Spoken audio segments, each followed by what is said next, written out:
Juan Felipe, muchísimas gracias por acompañarnos y bienvenido.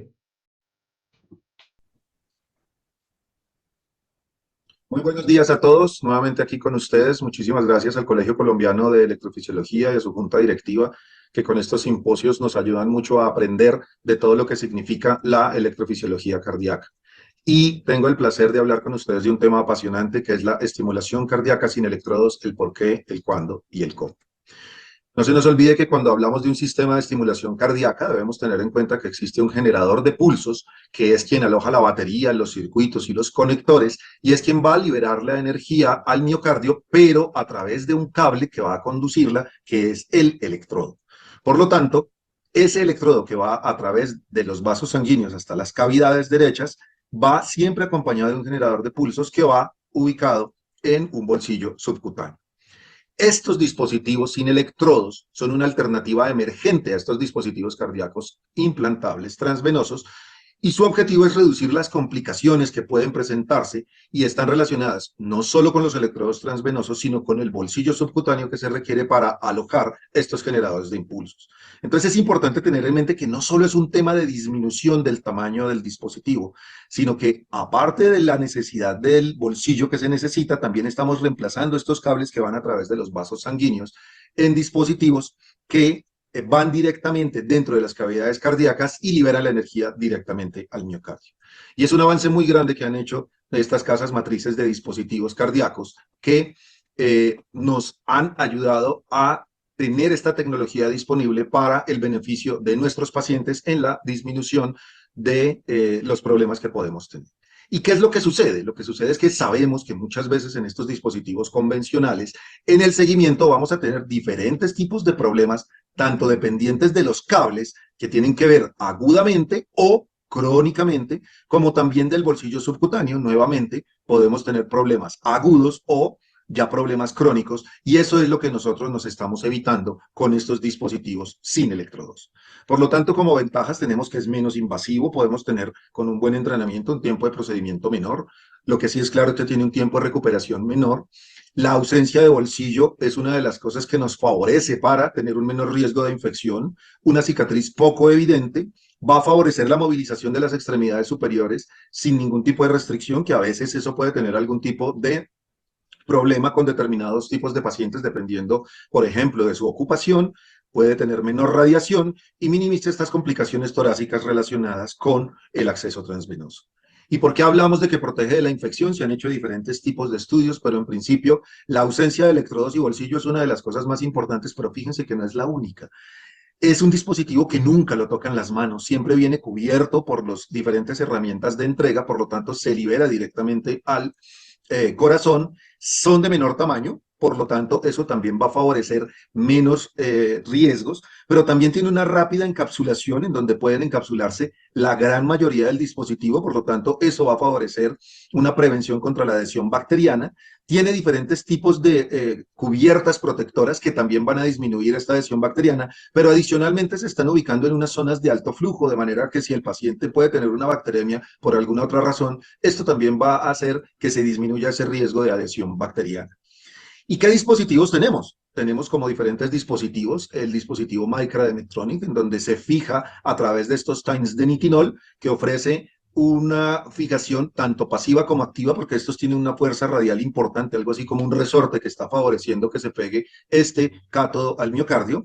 También tenemos de la casa Abbott el dispositivo Aveir, en donde a través de este tirabuzón horario va a favorecer la fijación en la ventrículo derecho, pero también en la aurícula, en donde para tener menos riesgo de perforación y no hacer la misma cantidad de vueltas, tiene este dispositivo de cátodo que también tiene un tirabuzón de fijación y el dispositivo Empower de la casa Boston Scientific, en donde ofrece una fijación pasiva a través de estos ganchos que se agarran en la trabécula. En este momento son los dispositivos que se encuentran en el mercado, pero tenemos un dispositivo como el Micra de Medtronic que adicionalmente nos provee la capacidad de tener un sensado auricular mecánico, de manera que, como vamos a ver más adelante, en un dispositivo implantado, por ejemplo, en un bloqueo auriculoventricular completo, podemos tener una función BDD, de manera que va a sensar mecánicamente la aurícula y va a transmitir este sensado mecánico auricular para que se produzca sincronía auriculoventricular, y esto lo vamos a hacer con un solo dispositivo, que es también una de las cosas importantes. ¿Cuándo? ¿Cuándo debemos tenerlo en cuenta? Mire, en principio en las guías que tenemos, ¿sí? Debemos tenerlo en cuenta cuando tenemos un alto riesgo de infección del bolsillo. Esto cuando sea particularmente alto, por ejemplo, pacientes hemasiados, pacientes caquécticos, con infecciones a repetición previas, con alergias previas, que tengan, por ejemplo, hemodiálisis o patologías oncológicas que favorezcan inmunosupresión, pero en principio también cuando no tengamos algún tipo de acceso por la circulación venosa superior, de manera que no tengamos cómo alojar estos electrodos dentro de las cavidades. Y puede ser considerado en diferentes escenarios dependiendo de las características de nuestros pacientes. No hay que olvidarnos de las contraindicaciones. Por ejemplo, un infarto de miocardio reciente, sobre todo si es septal, puede ser contraindicado porque no vamos a tener un adecuado sitio de alojamiento. Una prótesis mecánica tricuspidea no la vamos a poder atravesar para lograr alojar estos dispositivos en el ventrículo derecho, por lo tanto, esa es una contraindicación importante. Filtro de vena cava inferior, ya hay reportes de que se ha logrado atravesar a través del filtro de vena cava, o se quita el filtro de vena cava y se pone el dispositivo y luego se vuelve a poner, pero de todas maneras es algo a tener precaución. Dispositivos de asistencia ventricular dificultan la fijación y la estabilidad del leadless, entonces tampoco hay que tener confianza en este tipo de escenarios. En el obeso mórbido el problema es la limitación de la comunicación con el dispositivo, porque se habla de que se debe tener al menos mínimo 12 centímetros entre la pared torácica y el sitio en donde va a quedar el dispositivo para que tenga comunicación con los programadores. Puede haber limitaciones técnicas de acceso femoral o yugular derecho, que son los sitios por los cuales se aborda para dejar el dispositivo en las cavidades derechos, o se ha descrito intolerancia al titanio o al nitinol. Les recomiendo revisar estas guías, que en este momento son las vigentes, en donde lo que nos habla es de diferentes tipos de escenarios, y en principio, en este momento se prefiere que los pacientes tengan función ventricular normal, obviamente que tengan posibilidad de atravesar la válvula tricúspide para dejar el dispositivo en el ventrículo derecho, y que tengan todas estas dificultades que estamos hablando para el implante de un dispositivo convencional, de manera que se pueda considerar estos dispositivos sin electrodos. Tener en cuenta, obviamente, fíjense, cuando tenemos una válvula mecánica, pues no es el escenario ideal, y en escenarios intermedios, por ejemplo, que tengamos disfunción ventricular o pacientes muy jóvenes. ¿Por qué? Porque este es un dispositivo que, sobre todo los que se fijan pasivamente, difícilmente se pueden recuperar después de la encapsulación.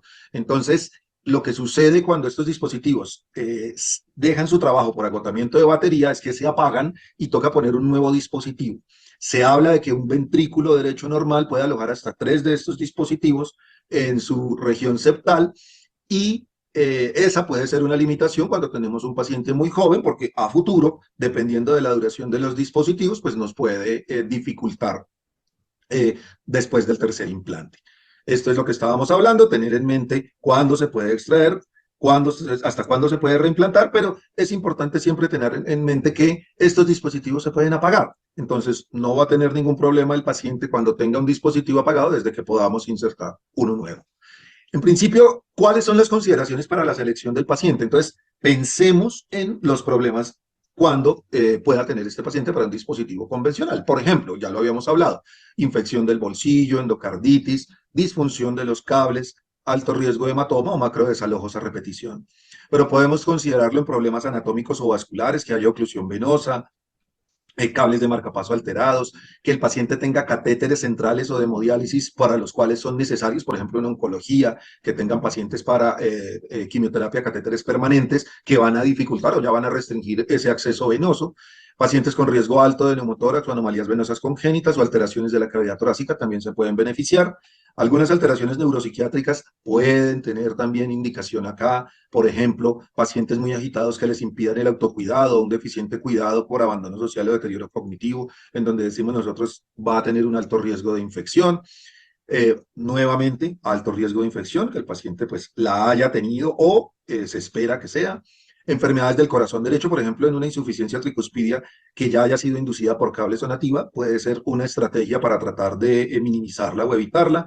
Hipertensión pulmonar, hipertrofia o dilatación del ventrículo derecho que pueda favorecer el desalojo de cables convencionales. Y este tema de preferencia del paciente, pues ya es más difícil por el tema de costo-efectividad, pero a veces en algunas ocupaciones es importante tener la movilidad libre de los miembros superiores y ese puede ser otro escenario importante. Ya el tema cosmético no podemos dejarlo atrás, pero digamos que ya en el tema de costo-efectividad puede tener algún tipo de impacto. En principio, ¿qué hacemos nosotros? Mire, más o menos en octubre de 2021 llegó a Colombia el primer dispositivo sin electrodos acá que estábamos usando, que es el dispositivo Micra de Medtronic, y yo me ubico a enero de 2021. ¿Por qué en enero de 2021? Porque ya lo veíamos cerquita que iba a llegar. Y nosotros mirábamos, ¿tiene indicación de estimulación ventricular? Sí. Y el paciente tiene algo que uno haga cosas diferentes en el implante, por ejemplo, que haya tenido infecciones a repetición, alergias, riesgos de sangrado, oclusiones, daños de electrodo. Entonces, uno normalmente, ¿qué hacía antes en estos pacientes? Eh, Normalmente se volvía un MacGyver, terminaba haciendo tunelizaciones retroesternales, tunelizaciones claviculares, terminaba haciendo una serie de dispositivos o de intervenciones que necesitaba el paciente. Si yo considero hoy en día que mi paciente necesita algún tipo de intervención poco usual, tenga en cuenta que muy seguramente ese paciente que requiere esa intervención poco usual probablemente se beneficie mucho más sencillamente del implante de un dispositivo sin electrodos. ¿Cómo se coloca? Normalmente se coloca por el acceso femoral derecho o femoral izquierdo o yugular derecho. Y se deben tener una serie de herramientas que son importantes para tener en mente que tenemos que alojar en las cavidades derechas un introductor bastante grueso, que es 27 French externo, a través de una serie de dilataciones y de procesos de seguridad para llevar una herramienta tan gruesa a estas cavidades derechas y posteriormente con la herramienta de liberación del dispositivo a través de este introductor, alojarla en las cavidades derechas. Entonces se divide en diferentes partes el procedimiento, pero en principio es el acceso vascular con una herida en piel, puntos de sutura antes o después. A mí me gusta hacerlos desde el ingreso, pero eso va de acuerdo a cada persona. Se hacen una serie de dilataciones para, como dijimos, llevar el introductor adecuadamente purgado y con una infusión de parinizada hacia las cavidades derechas y posteriormente ya pasamos con la herramienta de implante a avanzar a las cavidades derechas, a buscar una posición septal para llegar a la liberación del dispositivo. Una vez liberado, hacemos los diferentes tipos de pruebas de estabilidad y electrofisiológicas y estando satisfechos con la posición, los umbrales y la estimulación del paciente, vamos a proceder a retirar todos los elementos, hacer la hemostasia final y la programación final. Entonces es una serie de insumos que debemos tener preparados siempre para evitar sorpresas. Tenemos que adelantarnos a las posibles sorpresas que pueda tener para ofrecerle eficiencia con seguridad a nuestros pacientes. En el dispositivo Micra de Medtronic, lo que hacemos es alojar el dispositivo con una serie de maniobras en la región trabeculada del septum, de manera que se va a dejar liberar el marcapasos y con esos times que él se va a fijar en el miocardio y luego vamos a hacer una serie de pruebas para mirar que esos times estén fijos. En este momento, en algunos países de Latinoamérica está el dispositivo ABEIR, en donde a través de una rotación horaria, 1,5 vueltas, se aloja a través de ese tirabuzón el dispositivo en el miocardio y luego se hacen también una serie de pruebas de estabilidad para evaluar, de manera que nos quede nuestro dispositivo en una zona ideal de estimulación a través de todo este paso a paso y que nos permita generar el beneficio en nuestro paciente. En cualquiera de estos pasos de implante podemos tener algún tipo de complicación y hay que tener siempre todas las herramientas preparadas para evitarlas, identificarlas a tiempo y resolverlas. Dentro de las complicaciones descritas agudamente, pues siempre está el tema del acceso venoso, entonces vamos a tener problemas en el acceso venoso por una camisa tan gruesa como les estoy hablando. Y el tema de la perforación, efusión cardíaca o taponamiento cardíaco, pues si bien se ha venido minimizando con los cambios de paradigmas y lo que hemos venido aprendiendo, por ejemplo, evitar colocarlo apical, irnos generalmente al septum, que eso le da protección y se ha venido disminuyendo, también hay predictores de riesgo que nos pueden favorecer estos tipos de escenarios, pero afortunadamente ya en el momento del seguimiento pues se van disminuyendo. ¿Qué hemos aprendido? Que es fundamental tener un trabajo en equipo, con lo cual nosotros vamos a darle nuevamente lo que ya dijimos, que es seguridad y eficiencia al paciente. Se deben tener los insumos necesarios, absolutamente importante, porque eso nos va a garantizar un procedimiento exitoso. Generalmente da poco espacio a la improvisación, pero sí nos podemos adaptar a nuestra realidad latinoamericana, adelantándonos a las posibles complicaciones para irlas solucionando, pero es muy importante seguir la técnica estrictamente. Esta manera de seguir la técnica favorece el éxito con seguridad. Y otra cosa que también he aprendido o hemos aprendido es que cuando hemos usado o tenemos la oportunidad, no es exclusivo, no es necesario, no es excluyente, pero cuando hemos tenido la oportunidad de usar un dispositivo biplano, se disminuye el tiempo de fluoroscopia y el tiempo de implante del dispositivo, porque de una vez estamos dando las imágenes que necesitamos para hacer el implante con seguridad. Somos latinoamericanos, esta es otra cosa que hemos visto y en todos los sitios donde se colocan se genera la algarabía de colocar un dispositivo de estos nuevos y eso toca controlarlo porque esto dificulta la comunicación permanente entre los operadores y el técnico, el plan quirúrgico que está establecido con todo el equipo, entonces siempre debemos tener la felicidad de ofrecer una tecnología nueva a nuestros pacientes, pero con control de esta algarabía y que nos permita esta formación y entrenamiento progresivos. En un escenario en donde tenemos una excelente indicación, con un muy buen entrenamiento, la tecnología disponible y todo el trabajo en equipo, es evidente que vamos a tener un programa exitoso de los leadless. En Colombia llevamos ya casi 4 años de implante del primer Micra y hemos visto que los parámetros han sido estables en el seguimiento. Hemos tenido con diferentes técnicas de programación del sensor auricular, incluso pacientes que tenemos hasta el 94% del tiempo de PES seguidas por el dispositivo, que eso es una cifra bastante valiosa. Menor morbilidad en el posoperatorio inmediato y tardío, sí, se ha visto. En algunos pacientes con disfunción sinusal, aquí todavía no contamos con el dispositivo auricular, hemos puesto el ventricular y no hemos observado hasta ahora síndrome de marcapasos en estos pacientes. Y lo que sí es claro es que el sensor es limitado. Vamos a ver ahorita con la segunda generación qué nos dicen nuestros pacientes, pero sobre todo en pacientes dependientes que ya hayan tenido un dispositivo convencional, sienten ese cambio del sensor. Sienten el cambio del sensor entre el dispositivo convencional que tuvieron y el dispositivo leadless que tiene ahora. ¿Qué sabemos? Sabemos que estos dispositivos tienen una alta tasa de éxito en el implante, que los parámetros son estables en el tiempo, que se ha disminuido las complicaciones serias como el derrame pericárdico y el taponamiento cardíaco, y que en principio las complicaciones del implante del dispositivo leadless pueden ser iguales o incluso menores que las del dispositivo convencional. Todavía no sabemos qué va a pasar o si puede llegar a pasar infección en el dispositivo. En principio, como ya hablamos al principio, se prevé que tengan poca probabilidad de infección, pero incluso ya hay descritos casos de retiro de dispositivos leadless por sospecha de endocarditis. ¿Qué no sabemos? Todavía no sabemos qué va a pasar eléctricamente ya a más largo plazo. ¿Qué va a pasar con el riesgo de cardiopatía inducida por estimulación o si tiene algún impacto el estímulo en rama izquierda, que ya vamos a hablar unas palabras de eso? ¿Qué impacto hay en la función valvular tricuspidia? Si sí la tiene, si no la tiene, y sobre todo la costo-efectividad. Y también debemos estar pendientes de si en algún momento van a haber recalls o mal funcionamiento o qué puede pasar en nuestro ventrículo derecho con los múltiples dispositivos que se van a alojar a medida que estos pacientes se envejezcan, agoten la batería y haya necesidad de poner un nuevo dispositivo. El futuro próximo, como le dije, ya hay dispositivos de estos colocados en algunos países de Latinoamérica y es el dispositivo de estimulación auricular.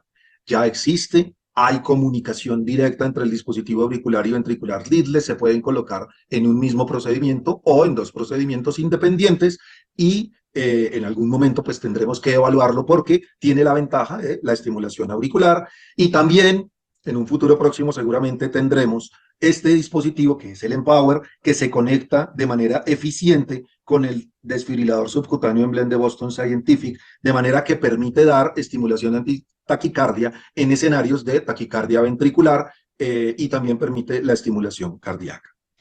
Y teniendo un futuro cercano, ya están descritos en este documento, se los recomiendo, fueron 14 pacientes en donde se implantó un dispositivo para estimulación del sistema de conducción de manera eficiente y efectiva, siendo estimulación septal profunda de rama izquierda, selectiva y no selectiva, bastante eficiente, con el dispositivo que se llama el Aveir CSP. Este dispositivo, su cátodo, es el que va a perforar el septum interventricular para realizar la estimulación del área de la rama izquierda. Entonces uno dice, con todo esto que se nos viene, ¿a qué me voy? ¿Qué me voy a volver yo? En esta pregunta que le hicieron a nuestro amigo Grogu. Entonces básicamente creé como este algoritmo. Es mi propuesta, puede que sí, puede que no vaya a funcionar, pero creo que podría ser valiosa y es lo primero, tener en mente si tiene indicación de leadless o no, porque eso es lo fundamental. Y si tiene indicación de leadless o no, en el caso de estimulación ventricular, por ejemplo, bloqueo completo, braditaquicardia, vamos a la fracción de eyección. Si el paciente no tiene ritmo sinusal, podemos poner cualquiera de los dispositivos del mercado. Si el paciente tiene ritmo sinusal y no deseamos mantener sincronía B, de pronto es un paciente con bastante compromiso, fragilidad o algún tipo general, pues podemos decir no necesita sincronía B, pues nos vamos a cualquiera. Pero si necesitamos mantener la sincronía B y no necesita estimulación auricular, el dispositivo es el Micra B, porque como dijimos, con un solo dispositivo tenemos sensado auricular y estimulación ventricular. Pero si sí necesitamos estimulación auricular, pues vamos a necesitar poner un dispositivo en la aurícula y un dispositivo en el ventrículo que se conecte. Si tengo fracción de eyección baja y preveo una baja estimulación ventricular, puedo también considerar, dependiendo si es ritmo sinusal o no, con las mismas consideraciones que acabamos de ver. Pero si preveo una estimulación ventricular mayor del 20 al 40%, lo ideal sería colocar un dispositivo leadless de rama izquierda con un dispositivo auricular si hay necesidad o no de estimulación auricular. Si tengo disfunción sinusal y indicación de leadless, creo que hay que evaluar o volvernos a la época en que estimulábamos la aurícula y colocábamos marcapasos ahí en algunos pacientes con disfunción sinusal. Y en ese escenario mirábamos si tenía o no tenía FA, si tenía o no tenía hipersensibilidad del seno carotidio, que tuviera una conducción auriculoventricular buena, demostrada por un punto de Wenckebach mayor a 150, que no tuviera daño de la conducción AV o interventricular en el electrocardiograma o baja probabilidad de bloqueo en el futuro. Si ese paciente no cumple estas características, podemos irnos a una estimulación auricular única y creo que ahí dejamos una pauta clara de costo-efectividad en estos escenarios. Si tengo un alto riesgo de que vaya a necesitar estimulación ventricular concomitante con la auricular, volvemos al tema de si queremos sincronía B. Y si queremos sincronía B, pues necesitamos poner los dos dispositivos, aurícula y ventrículo, y si no, nos vamos solo al ventricular. Siempre teniendo en cuenta que si tengo fracción de eyección baja y alta estimulación, debo considerar la estimulación del sistema de conducción. Y en el caso en que el paciente tenga una taquicardia ventricular monomórfica que responda a ATP, podemos considerar la mezcla del desfibrilador subcutáneo con el dispositivo leadless que tiene una comunicación directa. Y estos son sueños míos. ¿Será que hay un micro auricular? Lo están desarrollando, no es que yo sepa, sino es sueño que yo tengo, probablemente un micra de rama izquierda, una conexión de micra con el dispositivo subcutáneo de alto voltaje de la marca que es Aurora, un desfibrilador subcutáneo de AOT que permita conectarse con el dispositivo leadless, que los que tienen este combinación que son Boston Scientific empiecen a ofrecerlo en paquete, en bloque, no necesariamente dos dispositivos diferentes que pueden aumentar el costo, pero lo que sí más soñamos todos es que haya una disminución de costos, porque claramente ese es uno de los grandes frenos de esta tecnología, de manera que si nosotros logramos tener una costo-efectividad eficiente, van a haber muchos más pacientes beneficiados. La conclusión más importante ya para terminar es que evitamos electrodos endovasculares y bolsillo subcutáneo, de manera que cualquier cosa que vaya a tener problemas con los electrodos o con el bolsillo en nuestros pacientes puede significar que ese paciente puede tener un gran beneficio de la estimulación sin electrodos. Y muy importante tener en cuenta, la seguridad del procedimiento siempre empieza desde la indicación, no se nos olvide, es clarísimo, porque eso es lo que favorece a la tecnología, mantenernos muy estrictos en la indicación. Es muy usual que los pacientes no tengan ninguna otra alternativa y ahí es donde radica el gran beneficio y siempre debemos planear el procedimiento con las tecnologías adicionales que sean necesarias. Muchas gracias y estoy atento a preguntas. Muchas gracias a Juan Felipe por esta presentación, muy claro todo. Recuerden que todas estas charlas van a quedar grabadas en el canal de YouTube del colegio, así que nos pueden seguir allí, les va a llegar la notificación cuando ya las charlas estén montadas y van a poder ver las charlas de los simposios previos. Nuevamente gracias a Juan Felipe, que ya es un usual aquí en nuestros simposios.